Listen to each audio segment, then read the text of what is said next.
Monsieur le Président, quelle visite Chaïté, c'est incroyable l'accueil que vous venez d'avoir à Cergy-Pontoise. Oui, mais je suis heureux d'être là, de marquer dès le début aussi de ce mandat mon engagement et le fait que j'ai entendu aussi les messages très clairs envoyés par les quartiers les plus populaires de la République. Et donc, ce que je veux ici apporter, c'est d'abord un message de considération, ensuite d'ambition pour nos quartiers et de volonté d'avancer. Ça continue. 33% d'abstention dans le Val d'Oise. C'est pour ça, vous aviez dit dans votre discours que vous vouliez parler à tous les Français. Oui. Elle est très symbolique cette visite. Elle est symbolique parce que ça veut dire aussi qu'il y a une forme de défiance qui s'est installée à l'égard de la chose publique, que les choses ne vont pas assez vite, qu'il y a un sentiment d'abandon. Alors c'est pas une visite qui change le sentiment d'abandon, mais il y a aussi de la symbolique dans les premières heures d'un mandat. Et être là, c'est dire que j'ai été dans les quartiers populaires pour la campagne, je veux l'être aussi dans les premières heures et je le sais tout au long du mandat, en leur donnant les moyens de réussir et d'avancer, parce que c'est le seul moyen de conjurer cette défiance. Et je le dis avec beaucoup d'humilité, je ne sais pas si on y arrive, mais j'y mettrai toute mon énergie. Monsieur le Président, il y a des gens qui vous disent que ça ne va pas assez vite. C'est vrai. Quoi? Je leur dis que c'est vrai. Je ne peux pas leur dire autre chose, c'est vrai. Et je pense que c'est un bon résumé, et ça rejoint la question de votre confrère. Quand il y a beaucoup d'abstention, parfois des votes de colère, ce ne sont pas des gens qui n'aiment pas la République, au contraire. Vous voyez d'ailleurs. Mais ce sont des gens pour qui la vie est dure, pour qui rechercher un travail est difficile, qui subissent parfois des discriminations, qui veulent élever leurs enfants dans les meilleures conditions possibles, qui veulent ensuite trouver des stages, de l'apprentissage, du travail, et qui veulent la sécurité. On a amélioré les choses sur beaucoup de ces fronts. Sur d'autres, on n'a pas été assez vite. Et donc quand la vie ne change pas, ils se disent « à quoi bon ?» Et donc, ce que je veux ici, c'est d'abord apporter un message de respect et de considération, en disant que je suis auprès de ces quartiers de la République les plus pauvres dès les premières heures du quinquennat. Et ensuite, c'est un message aussi d'engagement pour qu'il y ait une réponse efficace et qu'on puisse accompagner les élus, les associations et les citoyens. Plus concrètement, qu'est-ce que vous pouvez changer dans la vie de ces gens qui Plus concrètement, je pense qu'il faut qu'on aille beaucoup plus loin et plus fort sur l'école, ce qu'on a commencé à faire le quinquennat précédent.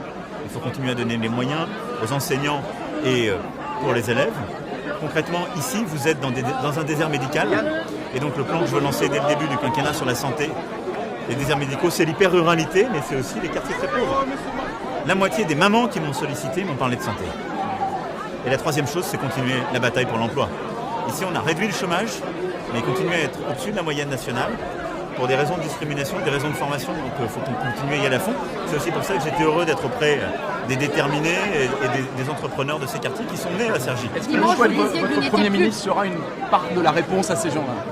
Chaque choix est une part de cette réponse. Merci Monsieur le maire, je disais du bien du travail que... Non mais vous accomplissez de la difficulté dans laquelle au quotidien vous êtes et aussi des engagements qu'on tiendra. Ici on est dans un quartier politique de la ville, le quartier le plus pauvre de Cergy-Pontoise. Voilà. Vous disiez dimanche que vous n'étiez plus le président d'un camp. Oui. Ça s'illustre aussi dans votre venue ici aujourd'hui. Bien sûr, j'ai toujours tâché pendant les 5 ans qui ont précédé de présider pour toutes les Françaises et les Français, mais je pense que ce qu'on a tous ressenti et ce qu'on ressent, c'est qu'il y a une exigence redoublée à l'égard de votre serviteur et de celles et ceux qui auront à gouverner ou à légiférer, parce que dans les quartiers justement les plus pauvres, qu'ils soient dans la ville ou dans la ruralité, parce que le défi est le même, nous devons vraiment recréer les conditions réelles et effectives de l'égalité des chances. On va parler de sécurité en arrivant avec Monsieur le maire, et donc on sera au rendez-vous. Il y a l'éducation, il y a l'emploi, c'est absolument clé. Une question sur les déterminés, sur les jeunes que vous avez rencontrés aujourd'hui. Vous l'aviez dit sur notre plateau, les jeunes se sont sentis délaissés. Ça va être une priorité du quinquennat. Oui. C'est aussi l'importance de cette visite d'aller les voir. Exactement, c'est pour ça que j'étais à leur côté. Il se trouve que Moussa Camara, qui a lancé les déterminés, qui est un formidable réseau d'entrepreneurs et d'aides au quartier, est de Cergy, a grandi à Cergy, a commencé à Cergy et reste attaché à sa ville. Et je pense que c'est un formidable exemple aussi du visage qu'il faut montrer de ces villes qui ont des difficultés, à qui on ne rend pas la vie plus facile aussi. Parce que quand on regarde nos politiques, et ça c'est quelque chose que je n'ai pas réussi à changer assez vite durant les 5 années passées, c'est que dans nos politiques de logement, dans nos politiques de placement des populations qui arrivent, on met toujours les gens qui arrivent et qui sont les plus pauvres dans les quartiers où il y a déjà de la grande pauvreté.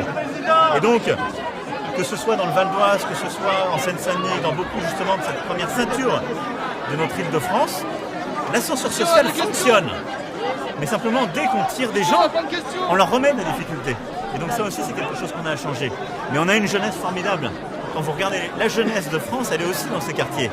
Et donc, on doit être au rendez-vous pour la former pour l'accompagner vers le sport, la culture, l'entrepreneuriat, l'alternance, l'apprentissage, pour lui donner les moyens de réussir, de s'émanciper, parce qu'elle aura à transformer nos villes et à faire réussir tout le pays. C'est pas une charge. Oui, je me méfie toujours des mots qui renvoient. Il y a des difficultés. Et il y a clairement à rebâtir les villes, à casser des barrières, qu'elles soient imaginaires ou réelles. Mais nous, on a donné les moyens aux élus, aux associations, aux habitants de réussir. Est-ce que vous vous sentez plus libre parce que c'est un deuxième quinquennat?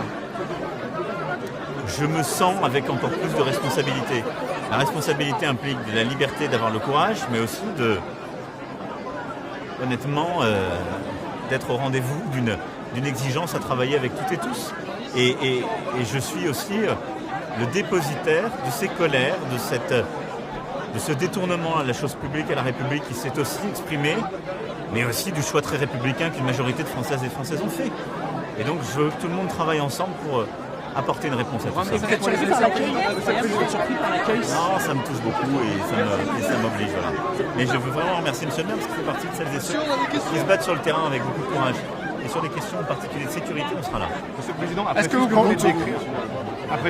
vous venez de décrire, est-ce que c'est le signe que vous allez nommer un Premier ministre de gauche?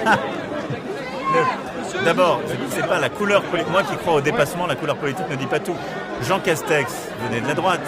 Il a mené une des politiques les plus sociales des dernières décennies. Parce que c'est aussi un homme de cœur et il a la fibre sociale.